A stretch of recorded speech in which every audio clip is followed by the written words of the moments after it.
Assassin's Creed Shadows has been getting demolished by almost everybody on the internet, and there are very few people praising Ubisoft for their hollow DEI they've shoved into this game, but apparently it goes even farther than simply having one of the protagonists being black instead of both being Japanese, because now Ubisoft is appearing to confirm that the protagonists are LGBTQ+.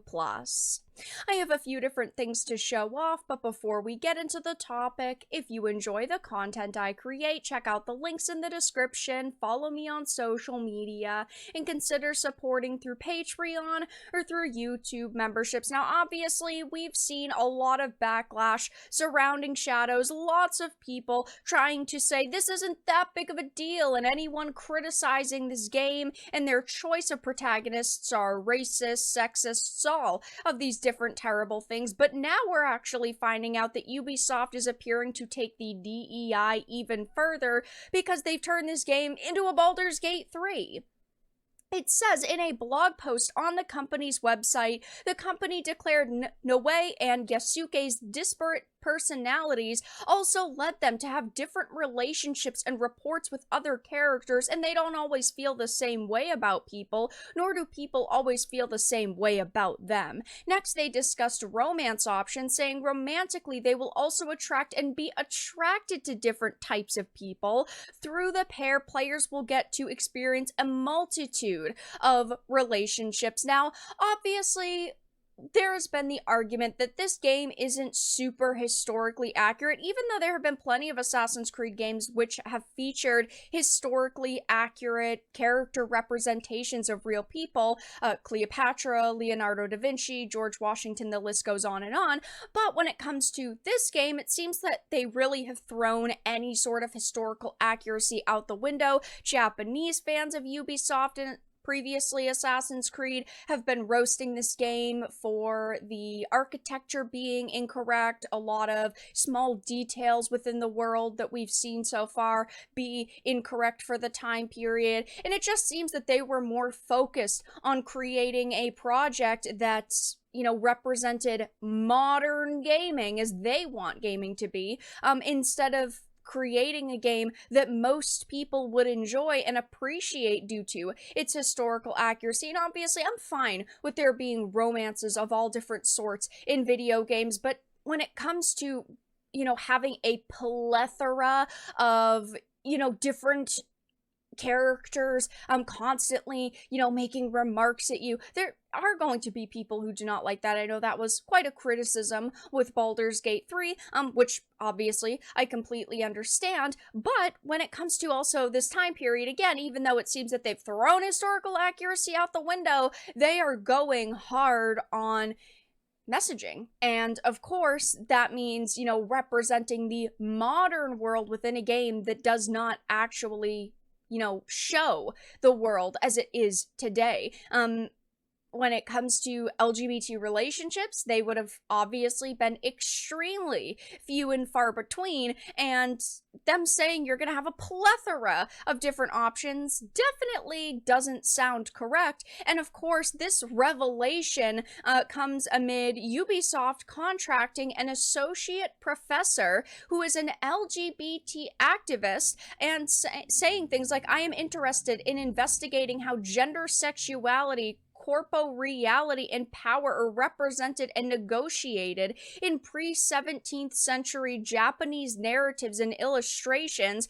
Her first book, Tales of Idolized Boys, Male Love in Medieval Japanese Narratives, is on medieval Buddhist acolyte tales, which often depict romantic relationships between people like priests and adolescent boys. So instead of actually hiring people who simply wanted to make a good game, they have straight up admitted that they have hired activists, that they are hiring people who are going to, not actually, at the end of the day, help them to create something that people are actually going to buy. This game has been facing a slew of criticism and backlash over the past couple of weeks, really, ever since, of course, the trailer launched about a week and a half ago. And that doesn't seem like it is going to die down anytime soon. I mean, when you are hiring activists,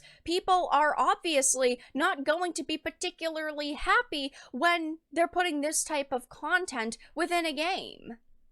And of course, to make things even worse, we have been speculating that Sweet Baby Inc. is affiliated with this game because Kim Belair, one of the co-founders of SBI, had previously worked at Ubisoft for many, many years. And even though she hasn't been there in quite a while, we know that Ubisoft is on the partner page for SBI, and it does seem like they are working on this game because one of the lead writers actually follows Kim Belair and, of course, Sweet Baby Inc. And I'm sure if we really started going through the team working on this game's social media, we'd find even more people following her in SBI. But it just seems like this game is going as woke as they possibly could have. And yes, they expect people to still shell out money because, keep in mind, there is a day one paywall. So if you buy the $110 or $130 editions, you get access to exclusive season pass day one missions, but they put up those pre-orders without even showing a hint of gameplay. All we got was a cinematic trailer, and they still expected people to pre-order it. It will be interesting to see what the pre-order numbers are and if we hear any reports that they are extremely disappointing, but we know this game is facing, total annihilation right now. The Assassin's Creed Shadows reveal trailer is already the most disliked in this series history, and it's no surprise to see why companies are not listening to us. They are not taking into consideration what we want in video games, and with the culture war being so, prominent right now is such a big discussion, you would think that these companies would chill out on these types of products and go, all right, you know what, I think we need to rethink the direction that we were going in. And maybe they are behind the scenes and they're just pushing out all these bad products, and in 5 years, all the games coming out will be amazing again.